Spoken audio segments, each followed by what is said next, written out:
Hey guys, it's Mike here, and welcome to another edition of Dragon Ball Super Reviews and Predictions, in which we're going to be talking about Dragon Ball Super Episode 44. Is it Episode 44?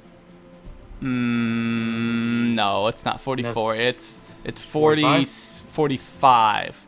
45. Are we sure it's 45? Don't worry, Mike. I'll jump in when you're saying the episode. Don't worry. Don't Are worry. you I'll good? say it. Do you want it? I'll jump in when you say the episode. Yeah, you'll just say the episode. Okay.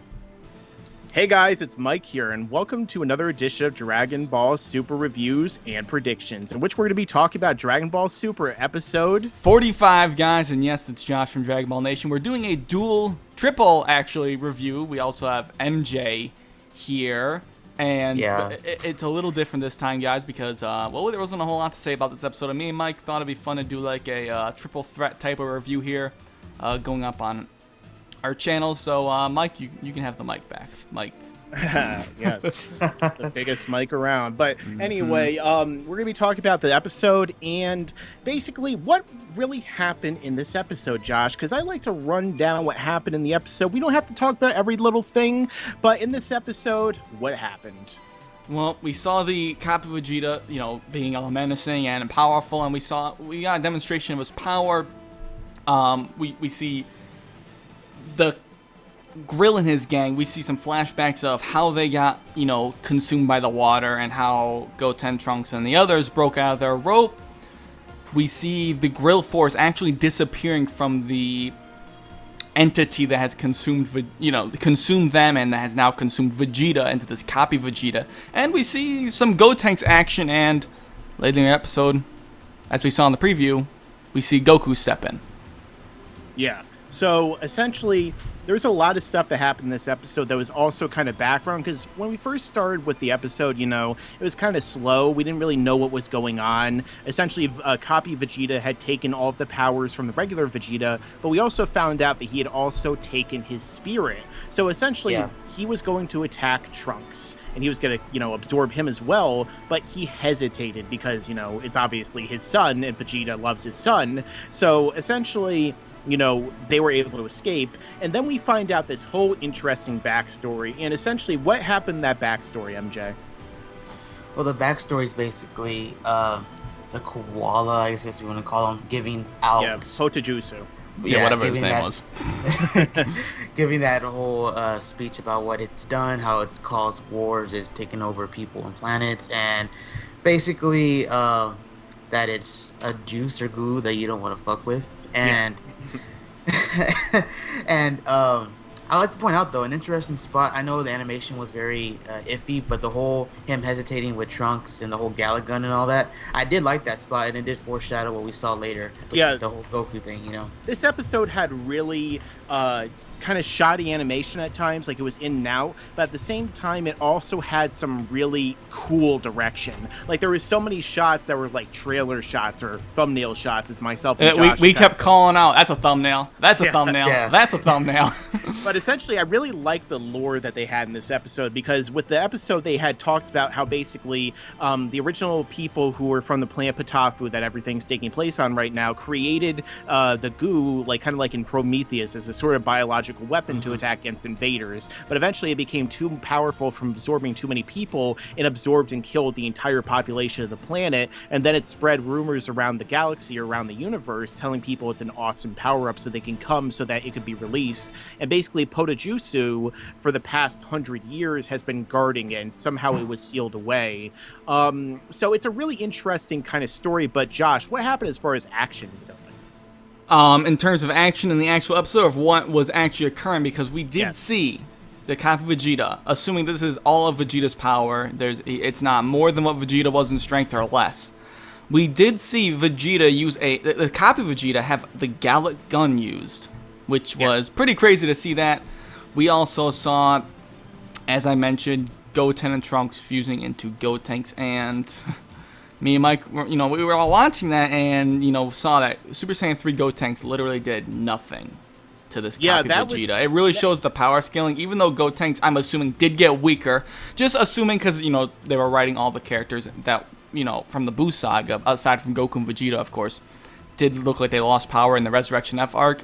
But it really shows that Vegeta, what me and Mike talked about many times and what we think Goku and Vegeta's base forms are definitely probably above Buhan at this Yes. point, especially because this this Gotenks is was not only- landing any damage. Absolutely. Yeah. Gotenks was hitting him at full force as a Super Saiyan 3, significantly more powerful than Goku from the Buu Saga. You can check out my video where I talk about how strong is Gotenks. And in this episode, he was hitting Vegeta at full force, and he was taking it, didn't do anything to him, and he was just effortlessly slapping him around, and he even beat him out of fusion. I don't know if it was the 5 minutes that elapsed, or if he had beaten him so hard that We've he seen fell out of that. We've fusion. seen that twice now. We had it in the Resurrection F arc where he hit Tagoma in the nuts, and he just defused. And it's a stupid. That one was really dumb because he was only Super Saiyan before, but now I guess it could have been the 5 minutes that we got mentioned in the Buu Saga. But yeah, I think it's a little weird. Yes. But they were fighting a little bit. It wasn't 5 minutes, but regardless. Yeah, so essentially, Josh, what did you think of the overall, actually, MJ, what did you think of the Let him conclusion? talk. of the He's episode? here. I don't want to keep cutting off MJ. You gotta talk, MJ. Let's go. Well, the conclusion of it all, the episode was good. Started off slow, but I liked it overall. And the conclusion, I'm really looking forward to seeing Goku and Vegeta fight. I know people are gonna say it's been done before, the whole evil. Well, how did this Vegeta. arrive in the first place? How did Goku, how did he show up? Because you said you really liked that part of the episode. Oh, okay. Like you wanted me to give my overall impressions of it. My bad.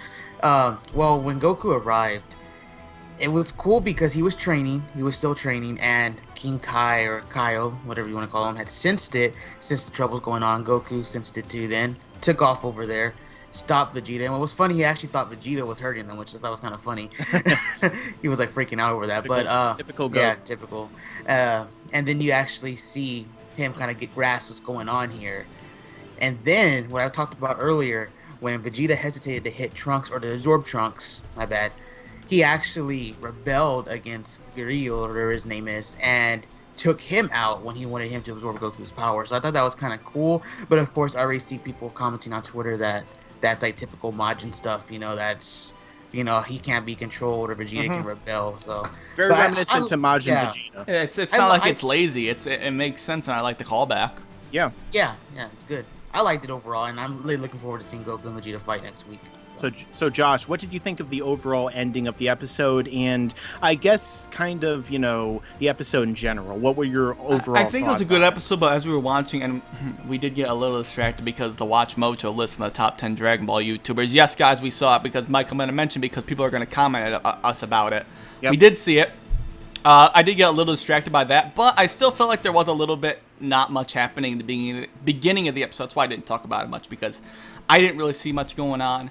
Yeah. But overall, I enjoyed the episode. I think it was solid. I didn't enjoy it as much as the last episode, if anyone agrees with me on that. I mean, I think the last episode had a lot of mystery around it, and this one did a little bit too, but not as much. Yeah. But in the end, there's a lot of build up to the fight with Goku and Vegeta. I'm very excited to see the next episode, and hopefully we see Goku with Super Saiyan Blue. Yeah, I mean, the thing is that at this point in time, I assume that they're basically in their base form. So it'd be really cool to see how this character, this copy Vegeta, transforms into like a god or a Super Saiyan. Like, will his whole body turn to a different color as well? I mean, that'd be kind of interesting. Like, his whole body turns blue instead of just his hair, or maybe he doesn't even transform at all. Maybe he just powers up. I don't really know. That's one of the questions right now. How strong is this copy Vegeta? Because so far, I think he's equal to Goku's base. Equal to Vegeta's base. So, again, it suggests, like we were saying before, that Goku and Vegeta at this point in time with their base are stronger than Buhan. Like, they would kick the crap at everyone. So when we see that Frost was, in his, third form equal to Goku's base, guess what? Guess how strong Frost is now? Stronger than Buhan. Oh, yeah, I said it. So, Josh, why don't you lead into the predictions then? Well, it's tricky because I said I don't know if they're going to or not. I hope that we see Goku Super Saiyan Blue. I don't know if that's going to happen, and we're still not. I mean, based off of the fight that we saw, the little brief scrap that they had, yes, when they actually started attacking Goku and Vegeta, it does seem like Vegeta is still in like a base form power. It's not like he's Super Saiyan or Super Saiyan Blue, like level of power. It didn't consume all of that for the viewers watching. I'm not sure if he can transform at all. Even if he can't, then he's screwed the next episode. Do you guys think that this copy of Vegeta can transform? I mean, he used Gallet Gun, and we saw him powering up with the the quote-unquote Saiyan Beyond God aura, the white aura. I mean, transformations are. I'll let MJ talk in a second. I keep interrupting him. Transformations are kind of I would assume that they're a physiological response. So I don't really know if he can transform. It's like a different entity, really, but at the same time, same spirit. I think that they're gonna let him do so though, because Vegeta's fading away, which almost implies to me that this guy is absorbing his full body or something. So maybe. What do you think, MJ? Do you think that that's a possibility? And what do you think is gonna happen in the next episode? Well, I mean, it could be a possibility, but I'm interested to see what you guys think about this. Like when I was watching the episode, episode 45, Vegeta seemed like he was almost learning to do things. Now, I mean, for example, after watching Vegeta try to do the Galagun, he made the same hand maneuvers, and obviously he did it. It almost kind of brought back a memory of when Boo, after he saw Goku do the Kamehameha, he was able to do it instantly. Right. Yeah. Mm-hmm. So, and then the fact that he couldn't find them, how they had to go out to an open space for Grill and Vegeta to see them. Is he learning how to fight? Does he not know how to use certain moves? That's what I'm thinking. I mean, based on how he, got away from Goku and slammed him. I mean, maybe he already learned everything at that point, but I don't know if that's really the case. But I see what, maybe starting off he didn't really know all the moves, but over time I could see getting used to a body, right? Yeah, that would make sense. It's kind of like when Captain Ginyu took over Goku's body, where it took him a while to start to figure out how Goku's body and techniques actually worked. Because towards the end of the fight with him and Krillin and Gohan, they were like, "Oh, he's starting to figure out my power. You got to hurry up and beat him." So it's entirely possible it's like that. But then again, Tagoma, is a situation that happened in Super, and Captain Ginyu didn't seem to have any difficulty whatsoever adapting to his body. Yeah, that was absurd. Yeah.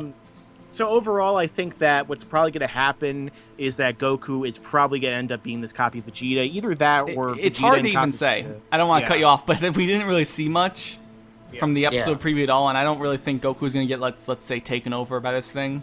Yeah. Because then who's going to help? Is Vegeta going to get all his power back? That's where I mean, I guess actually he wouldn't, because when Grill's force got defeated, when they were consumed by this substance, that substance was defeated, but they still. They still faded away after. Well, what even happened there? Didn't they get disintegrated? Yeah, they faded away. They faded away before I think it got destroyed. So, So if they fade away, if the person that was, I guess, parasitized or whatever, the host, fades away, they can't ever come back. I don't know. Yeah, continue, Mike. It's strange. So I don't really know how or what's happening in that situation. There already seems to be questions about how this stuff is even supposed to work. But I kind of think that Goku's probably going to win. But I do wonder if this is going to play any part in the upcoming, series to come. If maybe Black Goku is going to come as a result of something that has to do with this. But we're probably going to have to save that for another video. So everyone have any final thoughts? Or are we pretty much done with this? No, we pretty much gave our final thoughts already. I think we all. I mean, unless MJ has something to add, I think. Yeah, we said MJ, do you have any final thoughts? That's all we said. So. I think they're both in base forms, and Goku will go SSJ and one-shot Vegeta. That's what I think is gonna happen. Copy Vegeta. That would be interesting, but it'll also be disappointing at the same time.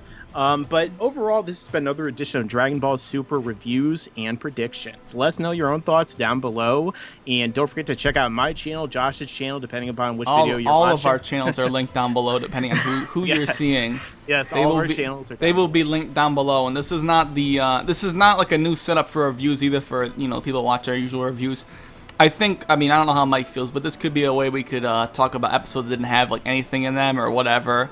This could be much easier to talk, rather than sitting here for 3 minutes and just being like, well, that's what I think, and not getting everyone else's opinions. But this isn't like a regular system. That's just what I want to throw out there. We're able to go far more in depth with 3 different perspectives in this case. So I think that's, 3 heads are better than 1 in some case. So let us know your own thoughts down below. And don't forget to like, comment, share, and subscribe. And as I always say, stick around because there's a lot more to come in the future. Bye.